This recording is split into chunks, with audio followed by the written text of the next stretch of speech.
Home prices in Vancouver are up $130,000 already this year. Hey everyone, welcome back to this week's episode of the Vancouver Life Real Estate Podcast and YouTube channel. As you heard right off the top, prices are still creeping upwards, not creeping, flying upwards. 130,000 already this year. That's Q1 in GVRD. But, and yes, it is a big but, things are changing. Things are at a crossroads, a turning point, if you will. We're going to get into all of that in today's episode. We are all about the March data that has come out in the GVRD real estate world. Ryan and myself here to share what happened and our thoughts as to why and how, but also, of course, what to expect next, because things are changing rapidly. And last month was very different than this month. And we pretty much will predict that next month will be even drastically more different. So let's get right into it. Off the top, we'd like to share the sales. How many homes sold? Well, last month we saw about 4,350 homes sell in GVRD. Now, if you remember, March of last year, the all-time high sales ever recorded. So we are below that. We are not as feverish as we were last year. Sure, inventory is down on a similar amount, but basically we're down about 24% in sales from March of 2021. But things are increasing, right? We're kind of seeing a typical cycle again. Through 2 years of COVID, all cycles, meaning typically your spring and your fall market, saw elevated activities, and all those metrics kind of blew out the window there when we had COVID going and lockdowns and all sorts of other things that were drastically affecting the market. Now, for the first time in 2 years, we're starting to see typical cycles back in play. So 27% increase in sales over February. That is somewhat typical. And again, quite elevated here. I mean, let's be honest, this is the third highest March in sales ever recorded. That's fairly high. I mean, we're talking about 20, 40, 50 years of data here. Only behind March of last year and March of 2016. So third highest sales in March ever. And keep in mind, last year, there was 30% more inventory. And in 2016, there was 13% more inventory. So to be, third in line after those metrics says quite a bit to me. So still feverish. That's it. I mean, people are buying up what is on the marketplace. And like we say, it's more about just what happened last month or last year. Let's look at the 10-year average, and we're still sitting at like that 25, 26% above that 10-year average in sales volumes for the month. And we've been saying that number for, gosh, it feels like a couple of years now. So sales continually, being well above the 10-year average. We're going to see that shift, I think, soon. But for now, things are still pinned to the top. But again, it feels like the market's running out of a bit of gas. Yeah, I think one of the big reasons we're probably seeing this change happen, or at least it might not feel like a change right now. It feels like the data coming out right now is a little bit late into what's taking place in the market. But generally speaking, I think buyers are out there and they're kind of dealing with this contemplation of, should I wait to see a little further if the market cools and the prices come down and I'll pay a little bit more for my mortgage? Or should I really take advantage of this mortgage that I've got and try and buy up what's left so that I can take advantage of locking in this rate? And I think, buyers are kind of looking at both scenarios right now. I think, if they find property that they really like, they're going to go for it, because trying to, get that last property and secure it with a really great mortgage for the next 4 or 5 years, while we enter a bit of a change, I think that's why we're seeing this surge right now. But like Dan said, I don't think it's going to persist, especially with the potential rate hikes coming in April. So with that being said, let's look at new listings. So new listings are 6,673 new listings in March, which was a 19.5, call it 20% decrease compared to March 2021. But a 22%, a warm welcomed 22% increase compared to the month prior. I think it's important, like Dan already touched on, this is seasonal, right? We typically see, listings build throughout the springtime. This is your typical spring market. Um, but with that being said, sales and listings fell from last year at a similar rate. And if you look back 20 years, this is actually the 11th highest listing month of all time. So we are trying to bring property to the market. It's just getting consumed very quickly for obvious reasons. And I think it's being supercharged right now with those rates, those rate holds running out and higher rates expected in the near future. Yeah, he's exactly right. We've actually had a few clients who, I don't want to say they were pressured to buy, but they felt that they didn't want to pay the higher rates if they couldn't find a house before their rate hold ended. Meaning that, they were looking at a full 0.5 to 0.75% increase in their interest rate on their mortgage if they didn't buy by the time that rate hold expired. So some people very active in the marketplace right now, getting that because we saw the shift coming about 3 months ago, and people also caught wind of this. They got their pre-approval in place, and the 90-day hold is about to expire for quite a few people, and I think we're seeing a bit of a rush to market as predicted as a result of that. Mm-hmm. So these new listings coming on, where does that leave us with inventory? Well, right now we're sitting at about 7,600 units. Low, very low. This is almost 17% less listings than there was March of last year. Wow. We saw that crazy all-time high sales volume. It is up from February, but only about 13%. Literally, it's a net gain of about 590 new properties on the market today from 1 month ago. Wow. We are off a very low baseline. So when we say we're up 13%, it's off the bottom. So much so that right now, March was the lowest March inventory in history. Dan, would you say that, like, in order for us to really be in a, call it a balanced scenario, just something that's a bit more friendly where people have a more typical buying experience, I'm thinking that, your 7,600 properties needs to be more like 15,000. Mm-hmm. That's right.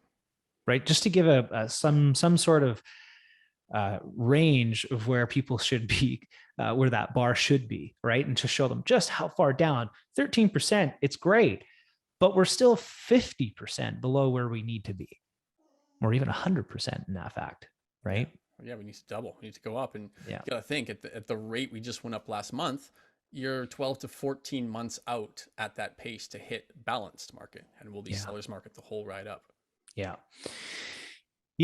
And I think that's reflected in the behavior we're seeing, and the sales to active ratio still showing an 56.9% across the board, up even 6% from the month prior in terms of sales to active ratio numbers, meaning we are in a very heavy seller's market still. In fact, so much so that townhomes and condos are getting fought for even more so. Like, this is in my opinion, the last surge to lock these things in, right? So we're seeing 38.8% for detached homes, right? 73.3% for townhomes. That's up 9%. Ugh. And again, 70.3% for apartments, up 8% respectively. I mean, those are really big numbers. Even the detached number is still very strong, right? Again, though, we're seeing the last of that affordability getting contested for, right? The townhomes and those apartments. They're also what the market has the most of. So, the fiercest competition is around that property type. There's no doubt. Remember 2 years ago when people barely wanted to touch condos, and now they're at 70% sales to active listings ratio. 7 out of every 10 condos on the market sells within that month. That's what that says. That's crazy. That is the highest we have seen it in 2 years by miles. So the appetite for condos, potentially affordability, is ferocious right now. Yeah. And again, overall, we're only behind March of last year in 2016. Third all-time highest sales to active listings ratio right now. Yeah. You're strong. So understandably, what is that doing to prices? Well, this is where things get interesting, because when we look to the HPI, yes, we're at a new all-time high. $1,360,000 is the price of a Vancouver home now on average. Wow. we're up 21% from last year. And oddly enough, we're up 3.6% again from just last month. Oh We my did that in God. March. That equates to $47,000 increase from just last month. Now, let's look back to January. Let's look 3 months. Q1 is wrapped up.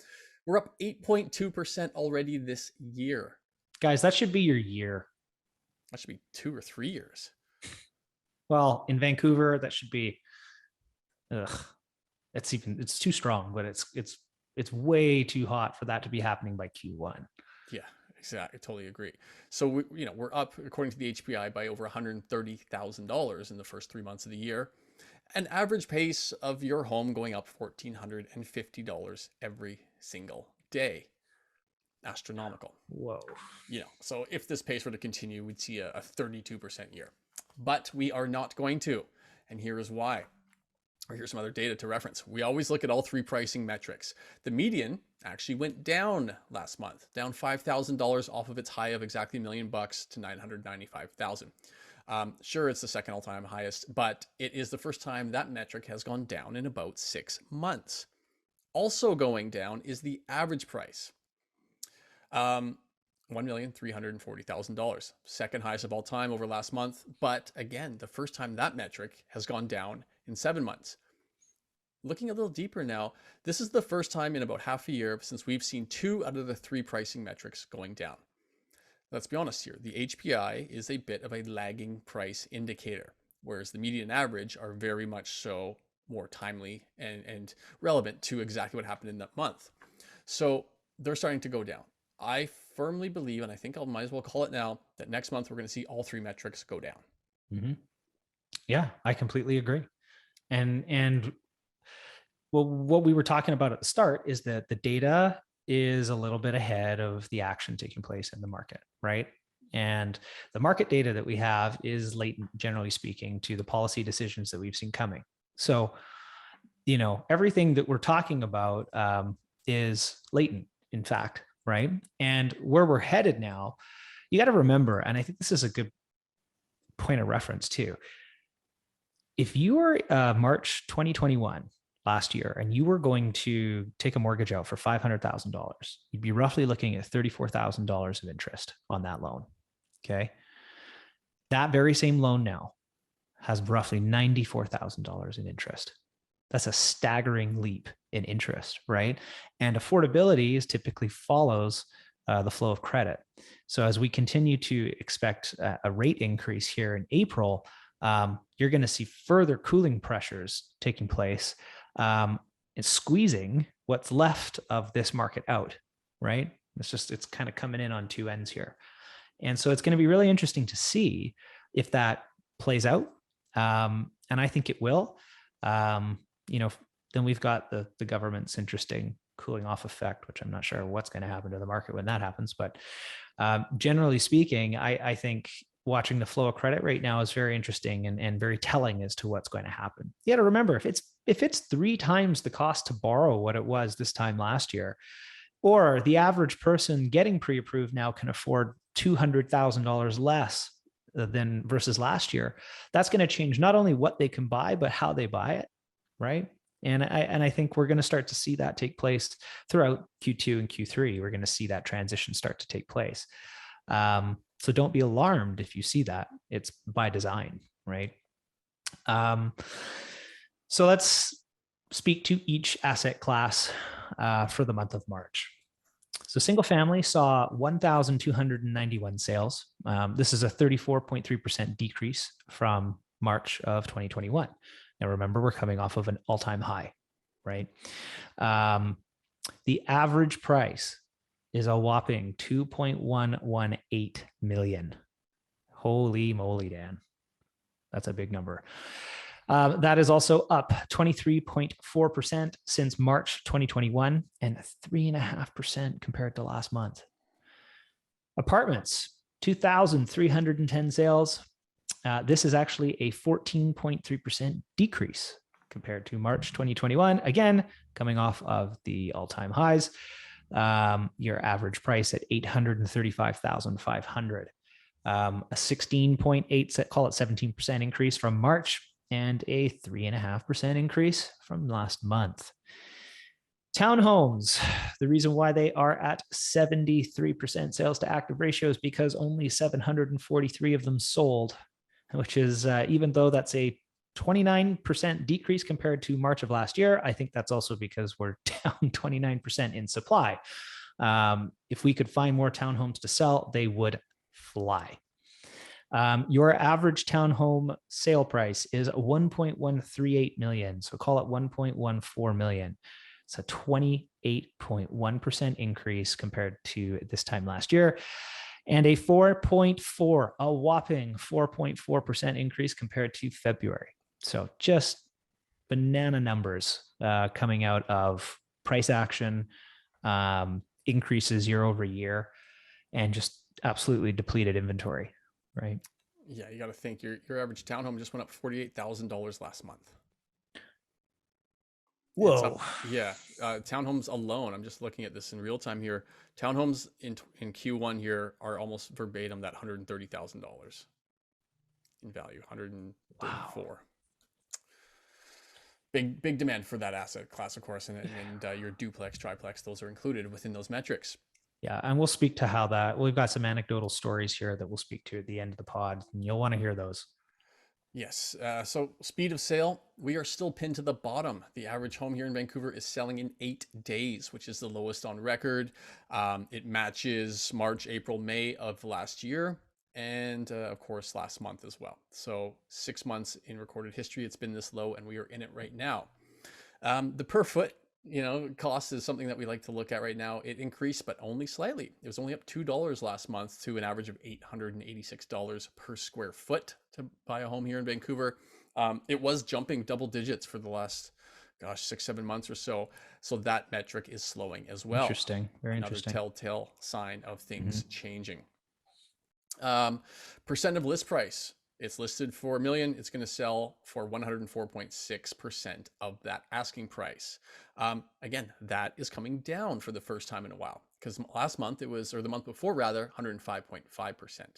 First downward trend in 6 months. Things are changing. So yeah, let's talk, like Ryan said, anecdotally about what we're feeling, right? We're a team of 7 here. We have a lot of offers going out every week. We've got a lot of listings, and we really have a good sense of what's happening in real time out there. I will say the team, as far as making offers to buy, in the last, this is April 5th, we're recording this, in the last 9 days, let's say 8 days, since last Monday being an offer day, we've collectively put in about 10 offers. Across the Lower Mainland, and definitely across all property types. All 10 were unquestionably within multiple offers. Now, some were only 2, some were a lot higher than that, but every single property we offered on in the month of April and a few days prior were all in multiples still. Yes, less multiples than they would have been in February, but definitely still contested. Yeah, I mean, I think it's very relevant to the property type that you're trying to buy as well. A lot of what we're trying to buy is that townhome, half duplex asset class, and a lot of condos, right? So we're feeling a lot of that battle right now, because we're up against people who are this is their last ditch effort, right? So they're putting everything on the table. Last night, for example, we were involved in one over on East 20th here, and it was just bananas. 60 showings over 2 days over the weekend, right? 13 offers, a slew of them subject free, was listed for 1,398. Even though we were the number one bid, they went with the second bid, and that was hard to swallow, but it sold for 1,685. Call it just under $300,000 over the list price. Certainly not 4.6% over what you're seeing in average, right? So you're going to hear these outliers, you're going to see these discrepancies, and they're going to happen, right? So that's the kind of the legacy of the last couple of years, and a lot of people who were beat up in that time are still, going to battle for that property. But to kind of switch gears a little bit here, we do have a condo for sale, for example, and on offer day, we got 32, 33 showings through our condo. Strong performance, building reads okay, and really not much to worry about. And we got one offer on offer day, right? And it's a very stark, spotty change to the market that we're used to, right? So we're seeing, whereas everything was selling like crazy, for the last 18 months, 20 months, anything you put on the market was getting action. And now we're seeing people kind of step back and wait. And some of the people who were on the fence about offering on our list, and one of our listings there, they cited the reasons that the interest rate hikes were coming and that they felt like the market was changing and they wanted to see it play out, right? So that's a sentiment behavioral change. And that's happening now. It's not happening with everybody, but people who may have, just locked in at a higher rate, they're not going to have the same pressures. The people who are trying to get them done, they have a different pressure. So it's an interesting time. It is, right? So what's this all coming from? Where's this stemming from? Well, we've got our Canadian 5-year government bond sitting at, again here as of April 5th, at about 2.54%. That is the highest it has been in 11 years. And of course, you got to think it was only just back in July of last year that it was sub 0.8. So it's really gone north, and really gone north quickly. That is, of course, resulting in the banks increasing their mortgage rates, their interest rates on their mortgages. Now, keep in mind, banks can move their rates up and down independently of what the Bank of Canada does. Bank of Canada announcement is coming next, I believe it's Wednesday, the 13th.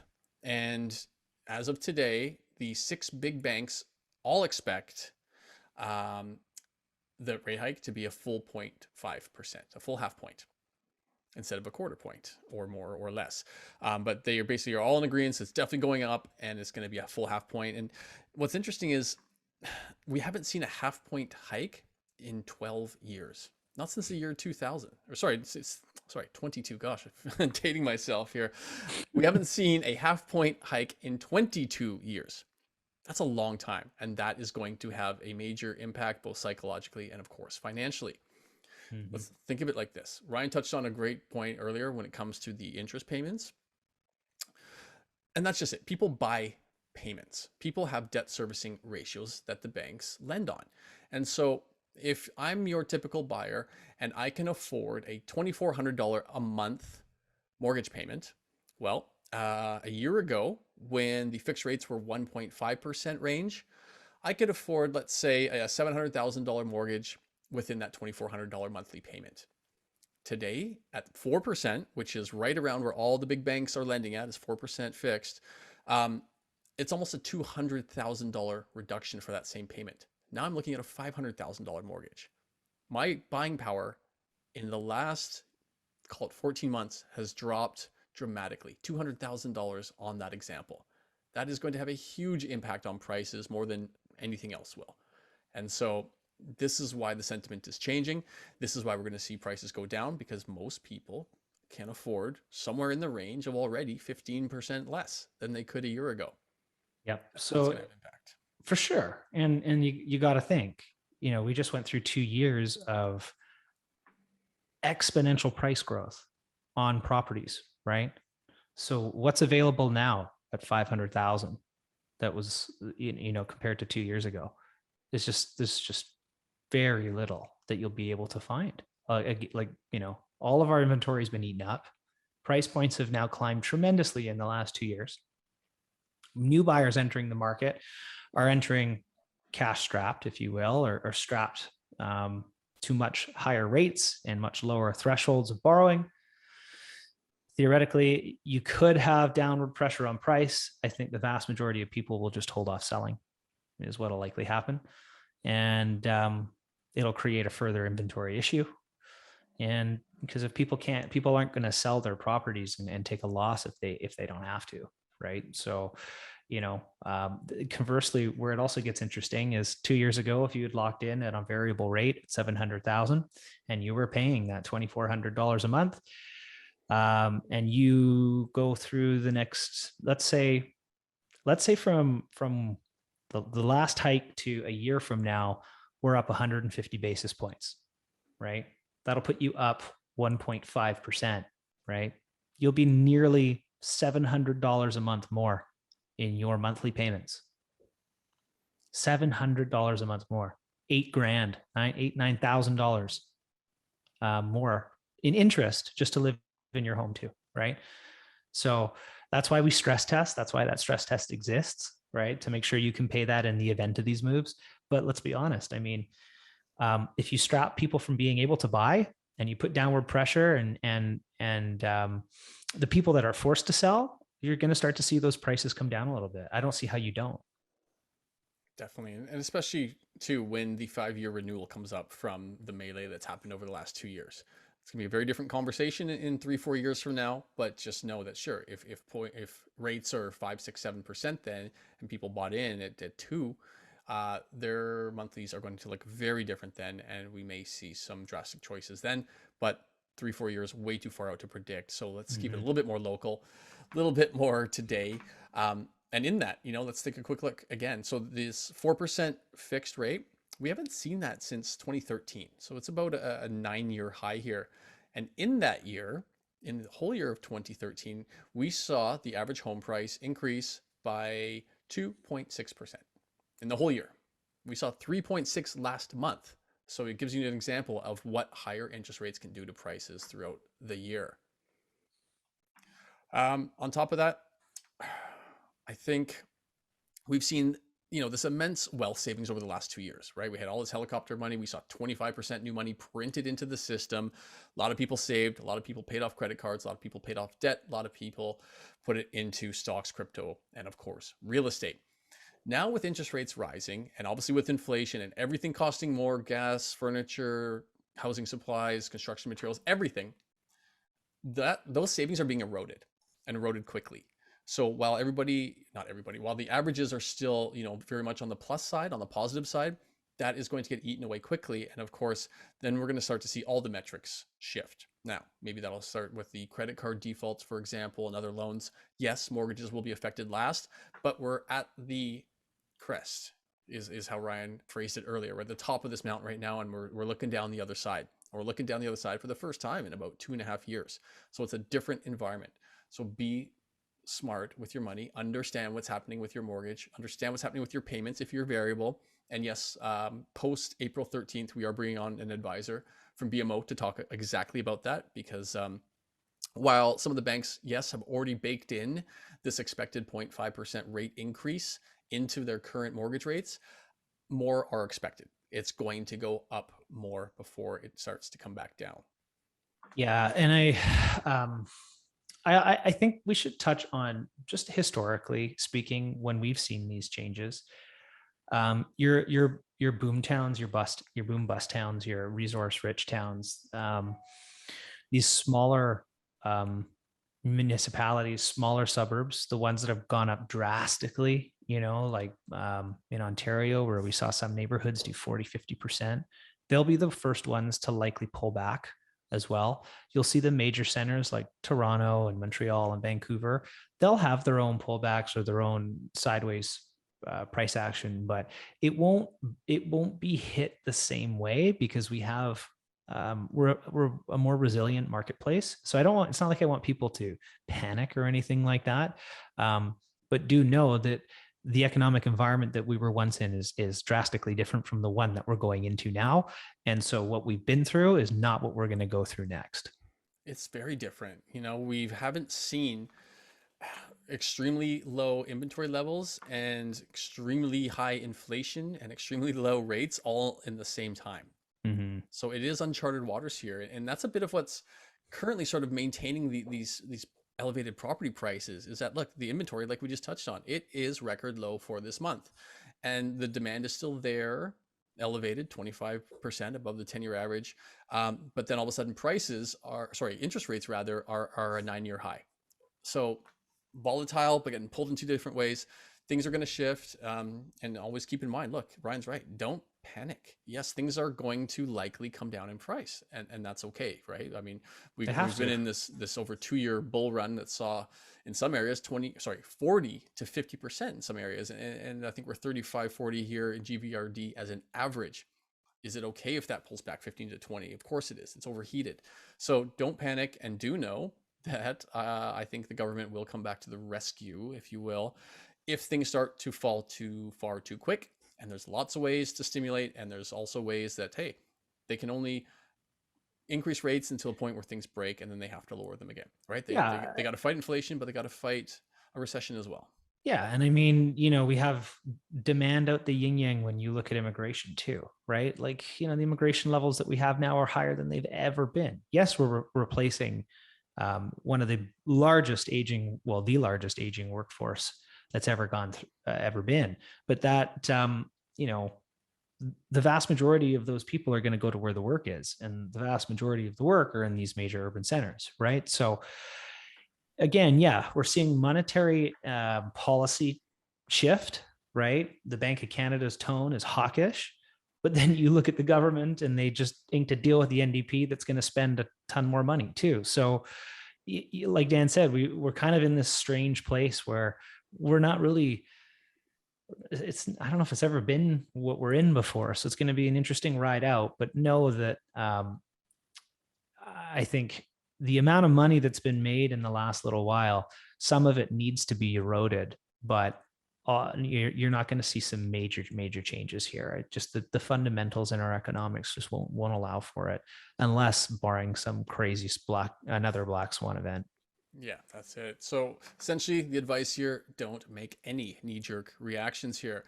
If the headlines or if the numbers are starting to, freak you out a little bit, please give us a call. We'd love to talk about your specific scenario. We work with a lot of financial advisors and, of course, mortgage specialists, some of the best in the country, if not the world, and we'll analyze how to make things work for you.